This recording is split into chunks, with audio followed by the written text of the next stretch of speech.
Hello there guys, what is going on? Son of Chelsea back here again for another video. Hope you're all doing well and keeping safe. Going to be giving you my predicted Chelsea starting lineup for the 2020-21 season. This is an updated version of a video I made at the start of lockdown in about March, April time, which you guys really enjoyed. But of course, a lot has happened since then. I've got a lot of requests to make an updated version. Of course, Chelsea finishing their 19-20 season, the players within that, their form, how it went up, how it went down, and how it will change my lineup. Also, a bunch of new signings to include in this team. But before we get into any of that, I want to ask you guys, if you haven't already, hit that subscribe button and the notification bell so you never miss an upload. Also hit that like button if you're enjoying the content because it helps out the channel as well. Let's get into my starting lineup. So 4-3-3 is going to be my formation. It was the same formation last time I made this video, and I think it's probably going to be the main formation for Frank Lampard going forward. I think it's a good formation based on the players we have, and I think consistency in 1920 was very hard to come by with formations, but I think 4-3-3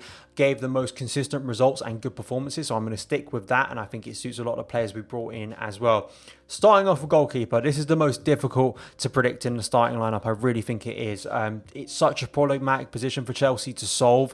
Kepa Arrizabalaga's form, will he stay? Will he go? The longevity of his career at Chelsea, will it be sold eventually? Also bringing in a new goalkeeper. Now, I'm going to pick a player that Chelsea have been linked with, apparently submitted bids for, and I think we'll bring in this summer eventually. I don't think this is my first choice, and I think it's very difficult, and I think this is more of a pragmatic short-term signing just to bring in someone new to this area.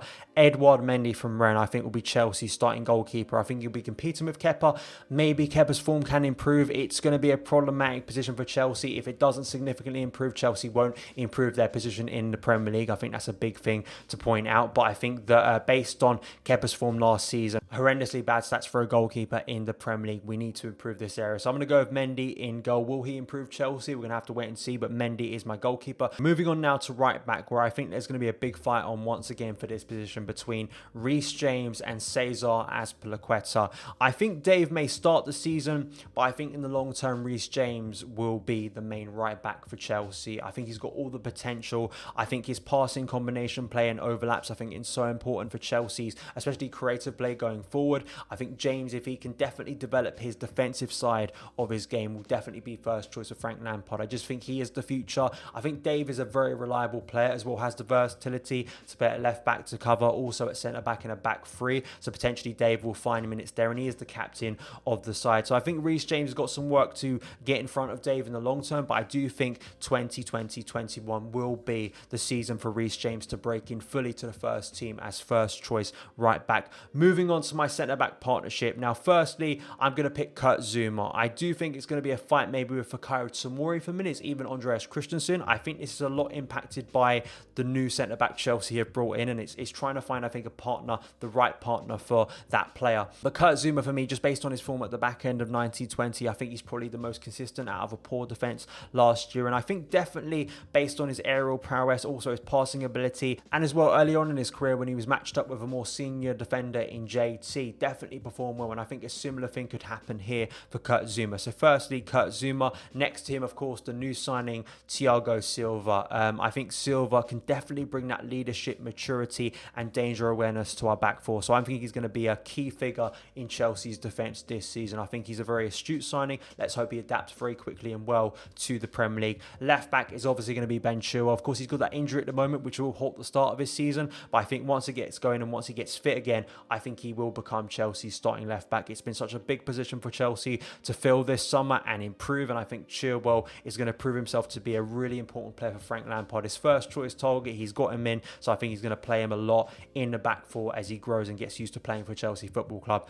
Moving on now to midfield three. The last time I did this, it was weird now looking back, of course. I picked N'Golo Kante at the base of midfield. Now, this was before Project Restart was on the cards at the time, and Kante, of course, was fielded in that exact role when we returned to Premier League football. Of course, no insider information. I was just guessing at that point, but I think this will be a primary position for N'Golo Kante. Fitness is imperative for N'Golo Kante this season. If he has a similar season that he did to 1920 in terms of fitness, it's going to be really challenging for Chelsea. And I think overall in my midfield, midfield. Balance is a big issue for Chelsea, and it's about rectifying some of that. I think also combining with our defensive play, can Frank Lampard stop the massive gaps between defence and midfield? I think that's going to be a key issue throughout the season, and Frank has to rectify it. But I think having a fit N'Golo Kante is going to be massive for Chelsea's chances this season. Then in front of him, the two number 8s that I think Frank Lampard wants to play in the long term in his midfield. Firstly, a player who hasn't been announced as a Chelsea player yet as I'm recording this video, but I do think it's going to be Kai Havertz.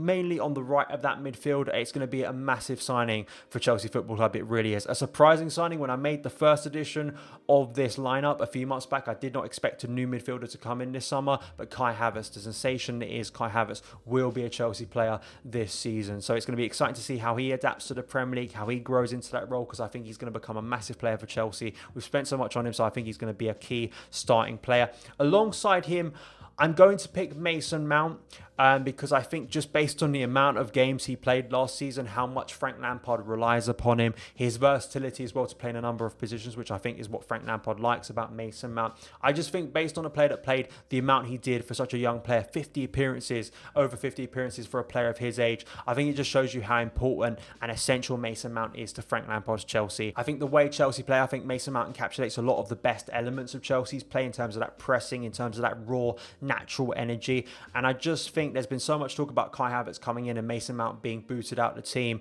and being replaced. I don't think that's going to be the case. I think Frank Lampard trusts Mason Mount so much, and I think it's only going to elevate Mason Mount's game playing with these brilliant players alongside him. So I think Mason Mount will still be a key player. I just want to point out as well, of course, player of the season, Mateo Kovacic. I just think there's going to be a battle for minutes, of course, in a very congested area of the pitch. I think Kovacic could be brought into midfield for balance, because that is a concern, having both Kai Havertz and Mason Mount in the same 11, very attacking, very progressive players, and sort of that balance issue again, being isolated in midfield and getting overrun in transition. So that is a concern for me. I think Kovacic will earn substantial minutes this season, even if people don't expect him to in their predicted lineups for the season. Moving on now to the front three. Hakim Ziyech was my right winger last time. He's going to be the same this time. Hakim Ziyech. Finally, we got to saw Hakim Ziyech in a Chelsea shirt in that first preseason friendly where he cut onto his left and put in a lovely ball for the first goal. And I think we're going to see a lot of that. And I also think not only cutting in from the left, not only Ziyech's creative play, but also that combo with Reece James. We saw a little partnership starting to develop in that preseason friendly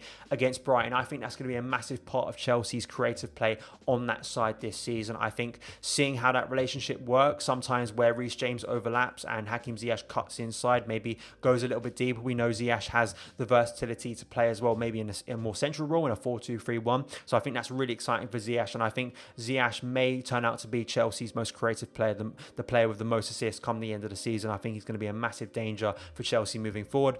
Moving on now to the left winger, it's going to be the same as last time. Christian Pulisic, incredible, truly incredible in the back end of the 1920 season, reaching 10 goals. He's just an exhilarating player to watch, amazing on the ball when he's dribbling past players. But I think the anticipation for goals, the numbers he's put up in his first season, a challenging season for him, adapting to life in the Premier League, I think he can go to the next level for Chelsea in 2021. And finally, my starting forward. Of course, I picked Tammy Abraham last time. That was before Project Restart. Olivier Giroud took up the mantle and had an amazing end to the season for Chelsea, helping us get Champions League qualification. But it's going to be Timo Werner, our new striker. Ruthless finishing, speed, dynamic movement, the ability to drop deep, interchanging with fellow attackers. I think Werner very much suits what Lampard wants from his attackers. Very dynamic movement, and I think Werner will assert himself as Chelsea's main forward this season. It's harsh on Tammy Abraham, and because of the congested nature of games this season, it's going to be a very unique season, a challenging season, and I think rotation is going to be a big part of Chelsea and for a lot of teams this season. And I think there'll be a lot of players that I haven't picked in this team that I've mentioned that I think will get minutes. I think there will be a rotation, and maybe in this area there could be some of that as Werner adapts to the Premier League. But I think Werner can be a real threat for Chelsea. He's going to have to break the mold of Chelsea strikers to succeed. I mean, you look at strikers that have succeeded, the likes of Didier Drogba, Diego Costa, Olivier Giroud recently. Timo is a new type of striker for Chelsea, but I just think the quality and clinical finishing of Timo Werner will rise beyond that, and I think he's going to be a massive player for us in front of goal this season. But that is my predicted starting lineup for the 2020-21 season, the updated version. I hope you guys enjoyed it. Now I pass it over to you guys in the comments below. Give me your starting lineups for the 2020 2021 season. Interested to hear your thoughts. But thank you guys so much for taking the time to watch this video. If you did enjoy it, hit that subscribe button and the notification bell so you never miss an upload. Follow me on Twitter @SonOfChelsea. Have a great day, and I'll see you again.